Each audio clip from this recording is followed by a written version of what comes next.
বহুত পিতৃ মাতৃ সমাজৰ বহুত অভিজ্ঞ লোকৰ এটা মানে ভুল পৰম্পৰা, এটা ভুল অন্ধবিশ্বাস, এটা কুসংস্কাৰ, এটা জনবিশ্বাসে আমাৰ মনত ডাঙৰকৈ শিপাই আছে। মনত ৰাখিব দে, এই শিপাডাল উভালিবলৈ যত্ন কৰিব।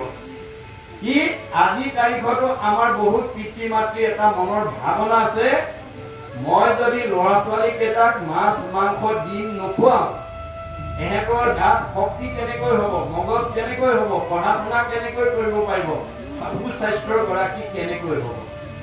এই ধাৰণা লৈ আজি তাৰিখত মাছ মাংস ডিম খোৱাত গুৰুত্ব দিয়া মানুহৰ সংখ্যাই বেছি। কিন্তু আমাৰ আন্তঃৰাষ্ট্ৰীয় এটা বিজ্ঞান সন্থাই কৈছে কি বুলি, what protein you will get from fish and fish, you will get more protein from homemade ghee and vegetables. মাছ মাংস ডিম খাই আমি শৰীৰত যিমান প্ৰটিন পাওঁ, তাতকৈ ঘৰত বনোৱা ঘিউ আৰু শাক পাচলি খালে বহুত অধিক প্ৰটিন আমি শৰীৰত লাভ কৰিব পাৰিম। Fish and flesh spread disease only. মাছ আৰু মাংসই আমাৰ শৰীৰলৈ বেমাৰৰ বীজাণু কঢ়িয়াই আনে। মই আপোনালোকক এসপ্তাহ সময় দিছো এই তথ্যটো প্ৰমাণ কৰি চাব। 7 দিন পুৱা দুপৰীয়া গধূলি, পুৱা দুপৰীয়া গধূলি মাছ মাংস ডিম, মাছ মাংস ডিম নিজেও খাই থাকক, ল'ৰা ছোৱালীকো খুৱাই থাকক।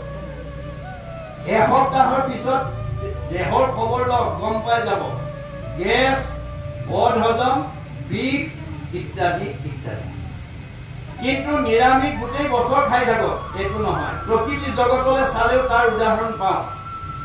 বাঘ সিংহ মাংসহাৰী, হাতী তৃণভোজী, আয়ুস কাৰ বেছি, ধৈৰ্য কাৰ বেছি। প্ৰকৃতি জগতৰ ক্ষেত্ৰত যদি সেইটো প্ৰযোজ্য হয়, আমাৰ ক্ষেত্ৰত নহ'ব নেকি? হ'ব, মাত্ৰ আমি বিশ্বাস কৰি ল'ব লাগিব দেই। সেইকাৰণে কাৰোবাৰ যদি আজি তাৰিখলৈকে খোৱাৰ অভ্যাস আছে, কালিৰ পৰা এৰি দিয়ক বুলি মই ক'ব নিবিচাৰো দেই। মই গীতা ভাগৱতক উদ্দেশ্যি মাত্ৰ এটা আহ্বান জনাব বিচাৰো যে আপোনালোকে যদি খাই আছে, অহা কালিলেও খাওক, খাওঁতে মাত্ৰ ক'ব প্ৰভু এৰিব পাৰিলে ভাল হয়। আপুনি মাছ মাংস দি খাই আছে, কিন্তু ভগৱানক জনাই থাকিব প্ৰভু এৰিব পাৰিলে ভাল হয়। এইবুলি জনাই জনাই খাই থাকক, খুব কম সময়ৰ ভিতৰতে যাক দোষী ভাৱনা জড়িত সিদ্ধি হ'ব। তোমাৰ মই ভাৱনা পূৰণ কৰি দিম, তোমাক এই লোভৰ পৰা মই মুক্ত কৰি দিম, ভগৱানে কৃপা কৰিব। মনত ৰাখিব, আপুনি বলেৰে কাৰোবাক মাছ মাংস এৰুৱাব নোৱাৰে, আপুনি উপলব্ধি কৰিব লাগিব। তাকে নকৰি যদি আৰু জীৱনৰ শেষৰ দিনালৈকে আৰু আমাৰ কিছুমান বুঢ়া বুঢ়ী যাব সময়ত ল'ৰা ছোৱালীয়ে সোধে, দেউতা কি খাব মন গৈছে, মা কি খাব, ৰুচি অনুপাতে পায় মোৰ পাৰ মা, কোনোবাই ক'ব হাঁহ, কোনোবাই ক'ব খাচী। যদি আপুনি যাবৰ দিনালৈকে সেই ভাৱ লৈ যায়, যিটোজনে প্ৰাণীৰ দ্ৰোহক আচৰে, কাটি মাৰি আপোনাৰ প্ৰাণ তৃপ্তি কৰে, মৰিয়া নৰক ভঞ্জে অসুৰ জুনি পায়, পাছে ব্যাঘ্ৰ সৰ্প হুয়া থাকে মাংস খায়।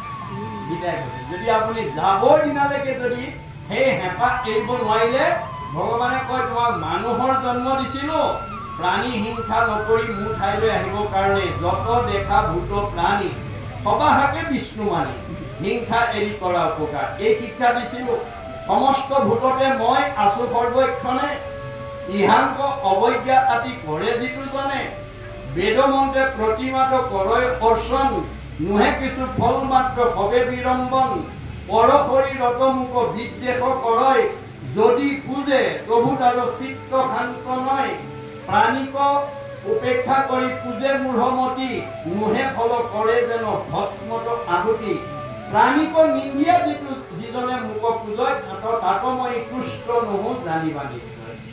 এইবিলাক প্ৰকাৰে যদি কোনোবাই মোক ভকতি কৰে, সেইজনে মোক কেতিয়াও সন্তুষ্ট কৰিব নোৱাৰে, বা মই তেওঁৰ ওপৰত সন্তুষ্ট নহওঁ।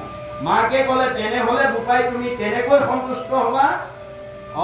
অৱজ্ঞা, উপেক্ষা, দেশ নিন্দা কৰি হৰি, তেবে মোক ভজিবেক ভক্তি ভাৱ কৰি। আজিৰ দৰে ঈশ্বৰৰ কথা শুনি ঈশ্বৰত ভক্তি কৰিব লাগিব। ঈশ্বৰে সেইজনকহে ভাল পায়, বোলে অন্যথা পুজিলে মোক ফলক নাপায়। স্বৰূপ কৰিয়া মই কহিলোঁ আই মই খাটাং কৈ দিলোঁ আৰু তোমাক